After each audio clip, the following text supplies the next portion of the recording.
அசுரன் சூரபத்மன் தனது வலிமையால் உலகையே அச்சுறுத்தினான். தேவர்கள் யாராலும் அவனை வெல்ல முடியவில்லை. பயந்தவராய் அவர்கள் சிவபெருமானிடம் உதவி கேட்டனர்.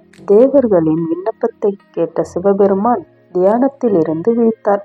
அவரது 3ஆம் கணம் திறக்கப்பட்டது. அதிலிருந்து பேரொளியாக தீப்பொறிகள் வெடித்தன. அந்த தீப்பொறியை முதலில் அக்னி தேவன் தாங்கினார். ஆனால் அந்த வெப்பம் அவரால் தாங்க முடியவில்லை.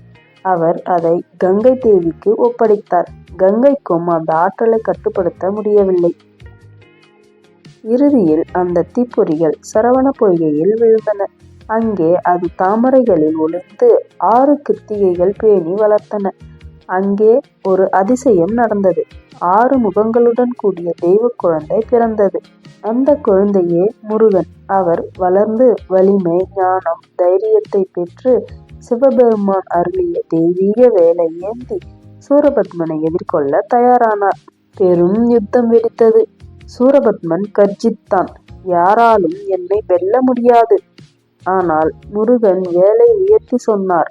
அதர்மம் எவ்வளவு வலிமையானதாயினும் தர்மம் அதை அழிக்கும்.